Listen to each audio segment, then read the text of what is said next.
Hey guys, Steve from Singing Simplified here. I got a cool vocal tip for you. What I want you to think about when you're going to do your vocal exercises is not just how you're practicing, but where you're practicing. Why I say that is because if you feel inhibited, if you feel a little scared, or if you feel like somebody's listening to you, whether it's, your brother in the next room, or it's someone who lives downstairs from you, or whatever it is, that kind of stuff can really affect the voice physiologically, meaning if you are singing from a place of inhibition, the throat tends to tighten up a little bit. As if you were going to talk to somebody about something that was bothering you. Let's say you had a neighbor and they were playing their music too loud or something. And let's say you were afraid of them. So you might go over and knock on the door and say, hey, excuse me, would you mind turning your music down a little bit? Do you see what happened to my voice here? Do you hear the constriction back here? Do you hear how I'm kind of swallowing my voice right now? As opposed to it was a smaller person that you weren't afraid of or whatever, and you went over and knocked on the door and you go, hey, would you mind turning your music down, please? So do you hear how my voice is very open?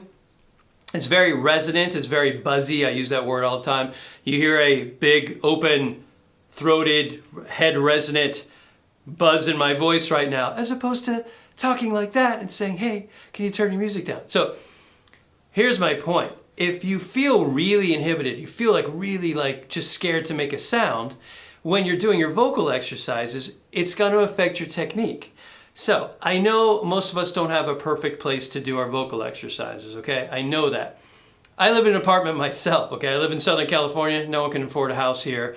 I live in an apartment. So if I feel like the neighbors are home or they're in the room below me or whatever, or just if my mental state is a little bit like that, I'm going to hold back a little bit, and really I do feel a holding on here in my throat. Find a place, even if you have 16 people in the house or in the apartment, you have nowhere to go in the car, parked car, put on the AC, close the door, practice your vocal exercises in the car.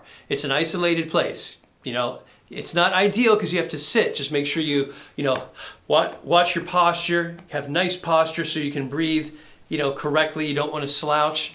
But I used to do my vocal exercises in the car when I lived in a smaller apartment, and it really does help. I've had other students do this, and it really helps them kill this kind of tightness in the throat if they work more in the car, or if you have a big walk-in closet, or a certain room in the house, or the garage, or the laundry room, or be creative. So here's an example before I let you go here. If I do this from a kind of a fearful place, hey, you can hear that kind of, again, that's me, afraid to tell the neighbor to turn the music down. Hey, can you turn it down? Or, hey, that's, hey, can you turn the music down, please? You see, there's a huge difference in the timbre of my voice, the tone of my voice. So to wrap this all up, find a place where you feel comfortable when you're doing your vocal exercises. A place where you don't feel as afraid to make sound. Don't be afraid to be loud, because when you're doing your exercises, you're going to subconsciously constrict in the throat because you're in the back of your head, you don't want to be too loud. But when you're singing, you have to accept there's going to be some volume. You have to open it up, you have to let it go. Okay? And one last thing for you, I put a link in the description below to a really cool TED Talk about how the mind affects the voice, affects the vocal cords. It's really cool. Check that out. Of course, if you enjoyed what I just talked about, please like, please subscribe. I really want to try to grow the channel. Maybe share it with somebody you might, you think might find this interesting. So, and again, thanks as always, Steve from Singing Simplified. I'll talk to you soon.